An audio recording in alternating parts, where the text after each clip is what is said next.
Welcome to HRUnpacked, a podcast about HR workplace issues, where we analyse and then discuss the latest developments in HR and employment law that impact both employers and employees. Welcome, Kay. Thank you, Jonathan. Great to be here as always. So welcome to our podcast today, where we're going to be talking about neurodiversity, which affects apparently 15 to 20% of our population. And the National Autistic Society do say that around 45% of people who are neurodiverse have potentially struggled or lost their jobs because of the issue and condition, and workplace matters. And litigation is on the increase in this area. So we're really pleased to have Kayleigh Frost, Head of Clinical Support from Health Assured, with us today, who's going to help us navigate this really important and complex issue. So thank you, Kayleigh. Great to have you. Thank you very much. Thank you both for having me. Really appreciate that. Absolute pleasure. So I think the best place to start really is, can you explain to us what neurodiversity is in the best way possible for the audience? No problem at all. So neurodiversity is a concept more than anything. It is a way at looking at individuals' changes or differences in their thought patterns, their behaviours, their perception. And neurodiversity is often referred to as the condition or the challenge, but it's actually the umbrella term. Okay. And like you say, nearly 20% of people are said to have had or have a neurodiversity or are neurodivergent. So that means actually it could be one of a dozen different things. There are different conditions that individuals are born with or develop as they go through their formative years. So everything, the more common ones, ADHD, autism spectrum disorder, ADD, which is attention deficit disorder, dyslexia, dyspraxia, Tourette's, but epilepsy is also considered a neurodiversity as well. Right. And I didn't know that. To be fair, it is. Everyone's heard of epilepsy, but they don't class it as under the neurodiversity, umbrella. Yeah. Again, so they're all things that individuals have it's a physical condition that impacts the brain, essentially. The misconceptions as well is that if someone is neurodivergent, they have a mental health condition, or that is a mental health issue, being neurodivergent, but it's absolutely not the case. A lot of individuals may be neurodivergent, may be suspecting of a diagnosis, may have a formal diagnosis, and not really experience any challenges with their mental health either. In a nutshell, it is an umbrella term. It's a concept looking at the way and understanding the way people's brains work, slightly different to someone that's neurotypical, so to speak. It feels like, it's probably a definite, really. It's getting spoken about a lot more. Is that because there is obviously more awareness of it and more people getting diagnosed? What is the source of that? There's a number of different factors, and it's something that I've seen a huge rise in just in my role. So looking after a counselling helpline, looking after psychological services and occupational health, we're seeing an influx in people going, an employee states that they may have a neurodiversity, they might be going for an ADHD assessment or something like that. Help us, you must help us. And actually you need to kind of roll it back and actually look at what is impacting the individual, but move on to that in a moment. But a lot of this is coming from a wider understanding and education piece of what constitutes a different neurodiversity. In my opinion, huge social movement. I'm a very avid TikToker. I don't actually do videos myself, but spend a lot of time doom scrolling, some people might say. And every other video is, I'm an ADHD girly, and here's my common traits, and here's how I navigate, being, someone that's on the autism spectrum and so on. So every other video feels like it's something like that. So more and more people are having access to this influential type of content. But alongside that as well, there's been more, not enough, but more investment into understanding different neurodiversities, bringing awareness to them. It's almost feeling destigmatized within communities of individuals who have a neurodiversity or suspect they are. because of all this content and media around that. Sometimes it does feel like a circus train at some points. I don't know if you guys ever kind of see that. Everything is... Yeah, I mean, I've certainly come across that in the conversations we're having with clients as well, and the prevalence of it. Yeah.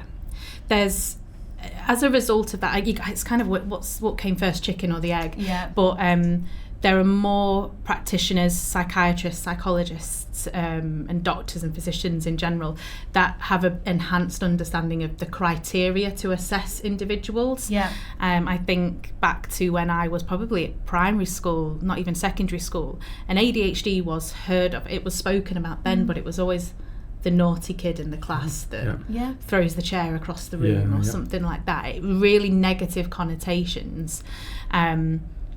And the word neurodiversity wasn't even a thing then. Everyone just kind of knew ADHD, maybe epilepsy, and a little bit around autism as well. But now there's just a huge amount of clinical research happening, loads and loads of publications, and it's something I feel more exposed to as well, because my counsellors are always coming forward with new things that they've learnt in their academic studies, but also on placements as well. So it's becoming a very commonplace subject, but I'm very lucky in the clinical world. We're almost a little bit ahead, but then in your general, all other organisations, workplaces, schools and so on, don't really seem to... almost everyone's on the back foot because they don't have that immediate insight into criteria, assessments, diagnosis, and so on. Yeah, it's very kind of like methodical, that, isn't it? Yeah. You can diagnose, it's structured, but to navigate that as an employer is a lot more challenging. Yeah. I mean, sometimes if I take my clinical hat off and then putting my manager hat on, even then I forget everything that I've been reading and learning throughout the clinical studies, and think, oh my goodness, this individual has just disclosed XYZ, what do I need to do again? But there's no reinventing the wheel with this either, and it's not something that employers need to be scared of, or even from a personal level. If you've got loved ones, friends and so on, or colleagues, in the workplace that are coming to you and disclosing a suspected diagnosis or that they have got one, it's not a miracle solution that's needed. It's collaborative working, open conversations and discussions. So whilst many people do feel on the back foot because they're not in the centre of these clinical research and clinical interventions, doesn't mean that they're light years behind or have loads to catch up on. A little bit of self-education will go a long way. Yeah, okay. Kay mentioned about the population of people, of neurodiverse people who don't go into work. For the ones that have been diagnosed or believe that they are neurodiverse, what challenges do they face in the workplace? Well, it would depend what neurodiversity they may have or suspect that they have. Sometimes people can have a combination. Some people might have ADHD, autism, and potentially dyslexia. They could have 3, 4, 5, 6 of these. So dependent on which condition, or I hate using the word disorder because it has a real negative connotation to it, and it puts them individuals on the back foot themselves. But so someone might be overstimulated by their surroundings, their working environment. A huge thing from a workplace is open office environments for multiple different neurodivergent individuals, dependent on which condition they associate themselves with. That can be a really overwhelming and overstimulating environment. It could be things like timeliness, time management. Some individuals experience things like time freezes and time blockers. Very common with individuals that have ADHD. They might experience time go by in the blink of an eye, or it might just completely slow down altogether for them, so they lose that awareness. I've never heard of that before. That's really interesting concept. So with that, people may struggle to get to work on time, right? And maybe they don't realise, or they haven't for a number of years understood what it is. It isn't just laziness, which is what it is often associated Yeah. with. You can't get yourself out of bed in the morning, you're not leaving, your home on time. Actually, they are experiencing a neurological change that is making time not work in the same way that it would for someone that's neurotypical. So for years they've probably been penalised for lateness, been put on XYZ HR procedures. So yeah, time management. Can I ask a question on that though? Yeah. How does an employer decide whether to accept that as an explanation or still persist with those HR policies? Because that's so difficult for your everyday employer who's trying to survive and grow and keep the head above water in many cases for SMEs. Any advice around that? In terms of, so it's how your conversations, what your relationship with that employee is like. Yeah. If your employee is citing that as the reason why, as they would with any other condition they might have, they would be comfortable backing that up, with medical evidence. Yeah. Maybe they've had the formal diagnosis, so they'll bring all the documentation with that. And actually, what a reasonable adjustment might be for that is if their common pattern is that they're getting in at 9:20 every day, rather than 5 to 9 to start the 9 o'clock shift, doing a shift slide, a 9:30 till 5:30, for example. I'm just thinking of my shifts like that. But if they are citing that, they need to be able to back that up as well, as you would with any other condition that you've got.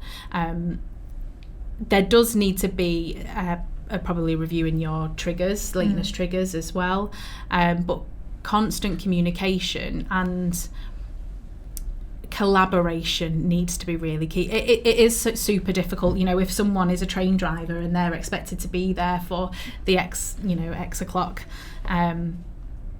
train departing on platform 9, that's going to be more difficult. And within that, if that's something that is business critical, then I think it's suitable and appropriate to go down certain HR protocols and procedures if it is absolutely crucial to their role. Context dependent, isn't it? Exactly. I'm thinking, there was someone in my team that would be a little more easier to accommodate, and I'm saying one of my admin teams, but if it was one of my nurses that have pre-scheduled appointments 4 weeks in advance, that might not be suitable.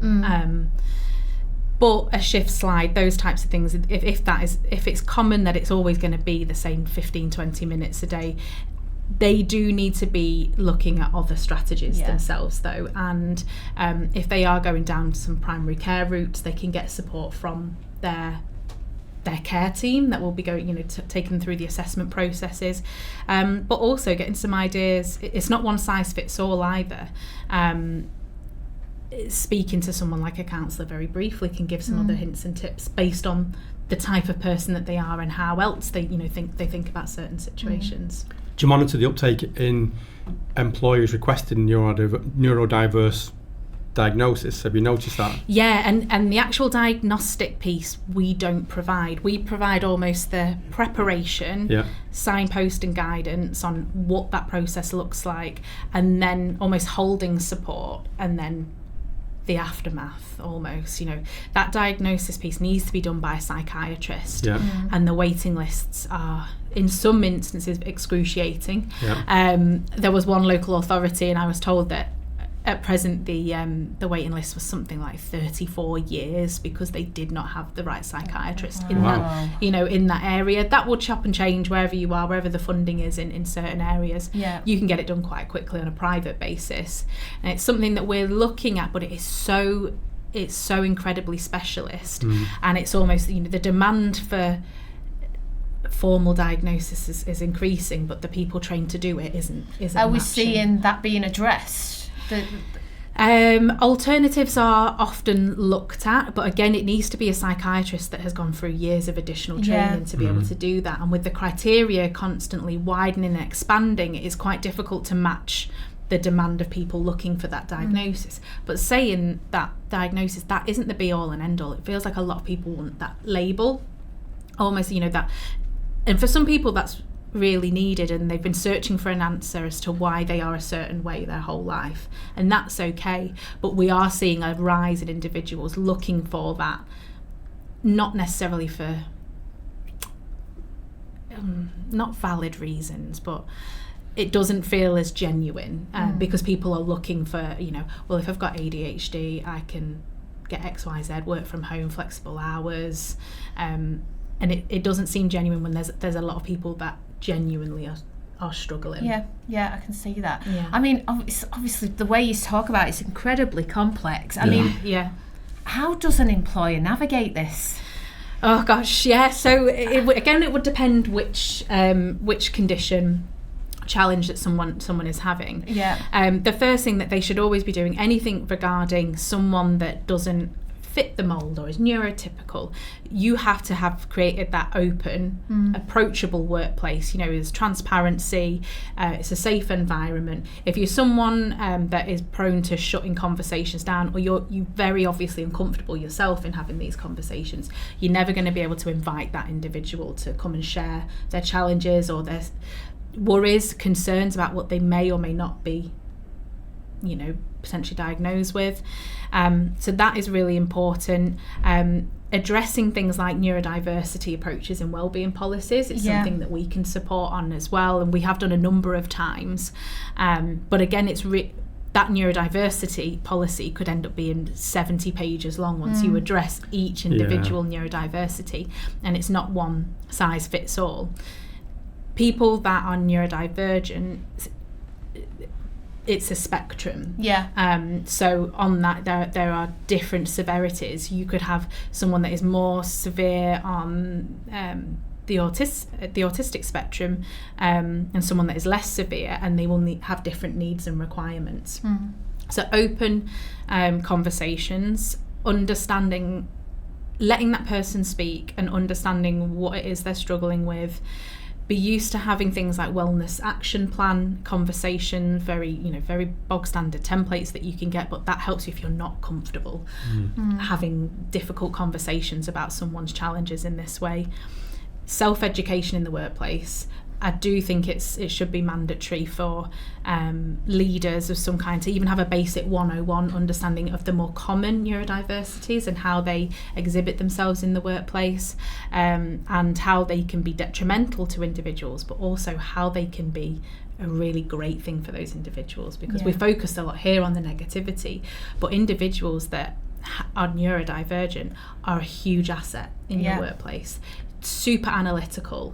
If you give them a project to deep dive into, they are going to do it, and they are going to do it exceptionally. And you've got to work on harnessing the huge positives in having a neurodivergent. There's so many, isn't there? Absolutely amazing. And if you've got such a diverse workforce, you are going to be unstoppable because you've got all these different skill sets. Going back to a couple of other tips, I would look at a workplace needs assessment as well, having someone that is appropriately trained externally, look at the job role, look at how that individual performs it, and the surrounding environment, the actual workplace itself, and they can give some recommendations. If you really don't know where to start, I would look at a workplace needs assessment. I would look at the job role and the tasks compared to their skill set. If it is someone that is struggling with, say, time management and they're appointment based, you need to look at making some adjustments in there with the resources that you've got. Have you got an adequate calendar system, appointment system that puts notifications, reminders and things like that? There's a huge, the list is endless for recommendations. These are just kind of top tips as well, but you can drill down. We've got loads of resources ourselves, but you can just literally type into Google, how do I support someone with ADHD in the workplace? ADHD UK is amazing. I use that all the time. I help our nurses, make certain recommendations with that, and have used it and applied it myself. And again, it's all what's within what you're able to do as a business. If one of the workplace recommendations is this person needs to work at home in isolation because their condition is too at risk of being overstimulated because of their working environment, but they work as a checkout assistant, that's obviously not, you can't apply that. It's not an adjustment you can make. It's not a reasonable exactly. adjustment. Yeah, exactly. And as long as you can say comfortably, this does or does not fit with our business model and how we operate and provide our whatever service or, whatever it might be, then that's okay, as long as you can evidence that, as with any kind of adjustment. Yeah. The university has what I call disability passports. So, I've heard the staff member can be assessed, and it's literally like a passport that they have, which is their reasonable adjustment plan, and it outlines what their issues are and what the plan is to support them, and then they can share that if they want to share it with anybody. So some of the staff members email or come and speak to whoever they work with and say, this is my disability passport, this is how I behave for whatever reason, this is the support, and this is how I want to interact. So they kind of dictate. So rather than saying, I'm going to change the workplace for you, the individual is changing everything around them. So it's the other way around. So it gives them some ownership and that power and control over it as well. That is brilliant. I think where I struggle, that's brilliant, in an establishment of this size, with your ability to do that, etc. The challenges I see, and I don't know if we've got to an answer for this for both the employee and the employer respectively, is a garage or a chippy or a corner shop. And I think there's still such a lack of understanding of how to navigate that in these organisations where, and to the detriment of the employee and the employer, where they just they can't suss it out. And I think that is just that constant awareness piece. I can't think of anything else that can help with that. A lot of self-education needed. You know what? Even still yesterday, when I was reviewing my notes for today, I had to remind myself what dysgraphia is, which is a neurodiversity where someone is unable to distinguish or differentiate the written word. So it's slightly different to dyslexia. It's so nuanced with that. If you think there's 12 plus and more kind of coming out on a regular basis, you have to self-inform and self-educate as well. It's like 6-7 years ago, people being terrified of talking about anxiety, depression in the workplace. God, this individual is at risk. And actually, there is no risk there. You need to just be able to talk about it and know what practices there are. But everyone has some kind of mental health in the workplace training or e-learning or something of that nature, now. But does that cover everything though? Because we mentioned in previous podcasts about, in theory, we call it the empty shell syndrome, whereby you have a policy and there's nothing underneath it. And we've talked about it before. So you have all these policies, but they're not effective. Well, this is it. So everyone has that tick box of doing some kind of, I've done a mental health awareness for managers or mental health first aid, but they never actually applied it or really listened to how it should, or implemented it and integrated it into the workplace. But everyone has some kind of understanding of how anxiety might exhibit itself, I guess, within an individual, or depression. But no, I bet there's less than 1 out of 10 could tell you how dysgraphia, for example, or dyscalculia or dyspraxia could exhibit itself, not just in the workplace, but at all. No one has enough understanding of this, so it really needs to be constant re-education, awareness sessions. We do guides, there's guides left, right and centre, but they need to be used and that needs to be mandated and enforced in the workplace. But at the same time, the individuals themselves don't have enough understanding. They see, they may see a couple of things that are feeling like a hindrance to them, or they've spotted something online thinking that sounds like me, but not looked into it enough about what that means for them and what they need in return. They also need to stop and think. Just on that, and I know you're not a psychologist, so forgive me if you can't answer this question, but there's sometimes when you describe one of these particular kind of named neurodivergent titles as such, for want of a better phrase, some of the qualities you describe, I think I'm like that. Oh yeah, I do as well. As humans, are we all on this kind of spectrum at some point of it? How does that work? And forgive me if you can't answer that question. No, it's fine. I mean, I suspect that as well. the 1 in 5, the 20% of individuals that are neurodivergent, that's when you're going through the formal diagnosis, and you're getting that. That's, I think, everyone is at some level, even incredibly mildly, on that spectrum. I have always said I'm neurotypical, then I start to see all these checklists, and I've looked at assessments and I've gone, I'm very unfortunately, I cut people up when I talk. I really want to get my words out and get, and I always happens on things like this as well. Desperate to say my piece, and it's sometimes in conversations with colleagues at work or at home, my other half hates it because I'm like, no, I must tell you this. And I think, God, that's a huge ADHD trait. There are traits in everyone, and I do think that at some level we are on, you've got the spectrum there, we might just be over here, but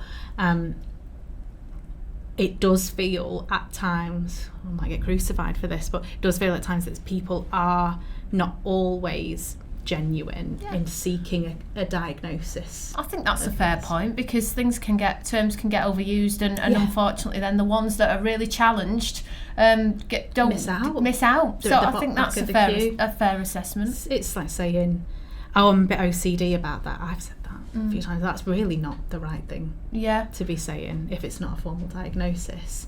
Is there a danger? We've got to look at it from different angles. Of course, yeah. And working in HR, you have some people that will test things because they know it's beneficial to them. Do you think there's a danger sometimes that people will say that they're neurodiverse when in fact they're not? Is that something that you come across with? Yeah. It's the same as individuals saying that they're, It used to be the old bad back when I used to work in HR. I've got a bad back, and it was difficult to diagnose definitively whether you had one or not. Yeah, that is, again, essentially that we see a lot of that. We do see a huge amount of genuine individuals that are struggling to come to terms with why am I different? Why have I always been different? Or people that have actually got their diagnosis and are sobbing on the phone to us in relief because for 40 years I've been trying to understand why I've just not clicked with this, with people or whatever it might be. Why I've always felt like an outsider. Huge amount of disingenuous people also seeking that because it does feel very sexy and stylish, at the moment. I think just there's like an influencer, it feels like epidemic of some kind where they're all jumping onto certain bandwagons, and that really is not fair on the individuals that are struggling. But you can look at it from two angles. You say, like, let's ignore the official label and let's actually have these direct conversations with these individuals. What do they need? What can we give you? You don't have to get that formal diagnosis to actually act and do something valuable and invest your time and whatever into that individual. You'll soon find out if people are getting caught up in their own I think as I described that, every human being on that spectrum in some way, shape or form, it just leads me back to that critical leadership trait where you treat everyone as an individual, you have individual contextual discussions and you understand your staff. That's so important more than ever before. People don't go into work to do a job and go home anymore. They want a social safety net. They're building up relationships. The psychological contract is more important than ever before. More your domain, to be honest, Jonathan, than mine. But it's that leadership skill set to be able to navigate your staff and understand them all on an individual basis, is the way I see it. We've seen that for a while at university, where we're asked to do leadership training, and we're asked to, and it's where we're asked to train people up where they're very, very competent in their technical jobs, and they've been promoted because they are good at the job, but they lack that leadership skill. And you're right, you need to get to know the team and the people that you work with, so that you are able to support them individually. I absolutely agree, and it's something I've been banging the drum on for such a long time, because they can't have that person-to-person, that human conversation. They can do whatever process it is with their eyes shut in their sleep, and they're the absolute top dog at it, but interpersonal relationships are not there.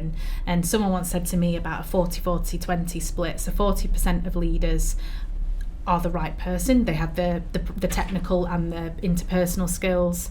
There are 20% that will never be teachable, you know, in terms of those interpersonal skills. But then there's another 40% that we can get at, and we can, we as other leaders ourselves and colleagues and peers can help upskill those individuals to give them, to harness those interpersonal skills and have meaningful conversations, and not run away scared, you know, straight to HR or straight to another senior colleague, you know, be able to sit and actually have a good quality conversation. And actually, you know, you don't need to go down all the OH routes and all of that if you just have a conversation straight away. And it might be a really simple thing as I'm sat in a walkway in the office and I find it really distracting and, you know, overwhelming, people walking past me.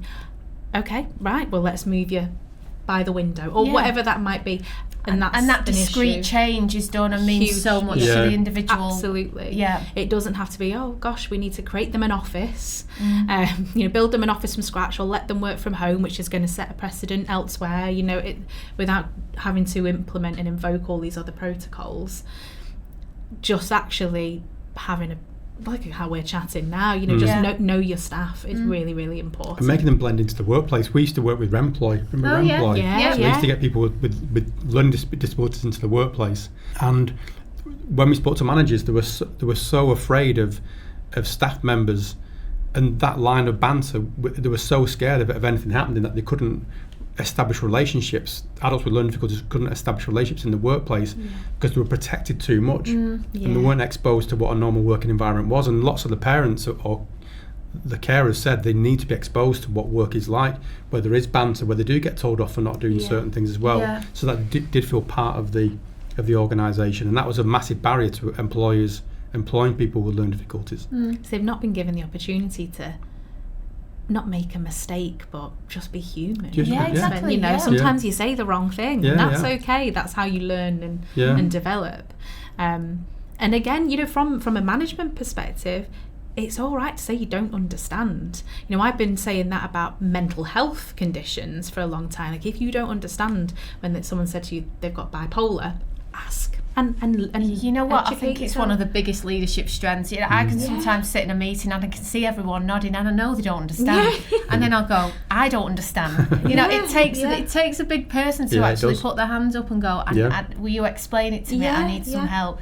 No one's superhuman, are they? No, exactly. And you know, we once had someone with dyscalculia, and again I'm like, that sounds made up. What is that? I don't understand. It's a few years back. And then I'm like, oh gosh, yeah, okay, right, let's talk about this. What do you need? Let's figure it out.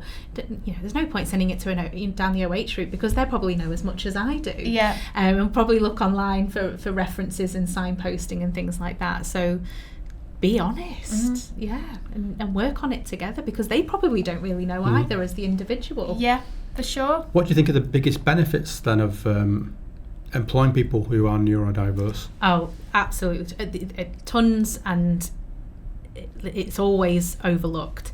You have got more creative thinkers, especially individuals, say, with ADHD and dyscalculia. They're looking outside of the box. You have got very analytical thinkers, so great engineering perspective. If you've got analyst roles, analyst departments, IT, tech, software, absolutely crucial skill set, especially if you've got a skill gap as well in the workplace. So analytical, you've got some, I've talked about time freeze before, but there are some individuals that have incredible meticulous time management, particularly on the ASD, so the autism spectrum disorder. Really by the book with that as well, so great with deadline work, project work. If you've got a whole mix of these individuals, well, you have got super it takes me back to the Myers-Briggs type thing. All them types of exercises where we all get, you know, you get told which colour you are, and the actual beauty of a successful business is that you've got a blend of people all with a natural inclination to different characteristics and behaviours within that spectrum. You'll find, what I see and what I've read, a really good amount of leaders as well are or suspect they have ADHD. Yeah. You know, they are problem solvers. They don't necessarily stick to the linear. They are looking here, there and everywhere for, you know, that light bulb moment. So in terms of taking a step back and thinking of a new solution to a really difficult challenge in the workplace, you've got an amazing, you know, untapped skill set there. We need to be focusing on that as opposed to what is, you know, causing them detriment in the workplace. Yeah, for sure. And really, if you know that an individual is neurodivergent, weave that into their regular reviews. Don't, top tip though, don't approach someone if they've never told you that they've got a neurodiversity. Even if you suspect it, you can't go in there because they might never have thought of it themselves. And for some people do not want to be categorised or have a diagnosis. They are quite happy being who they are. Yeah, and especially if they're performing well and they are comfortable, satisfied with their life and fulfilled and are flourishing, then absolutely things might unravel when you start to have difficult conversations. If they are underperforming or there are capability issues or something like that, things might come from them, but they will always have to volunteer the information. It's very easy to be like, I think such a body might be a bit this and have this, and that needs to come from them. Most leaders are not medical practitioners. Exactly, very few. Yeah. Okay, brilliant. Good stuff. Thanks, Kayleigh. You're very welcome. Thank you so much, Kayleigh. It's a pleasure to welcome you onto the podcast and really interesting discussion. So thank you. You're very welcome. Appreciated. Thanks, Kayleigh. You can watch HRUnpacked on YouTube or listen to HRUnpacked on Spotify, Apple Podcasts, or wherever you find your podcasts.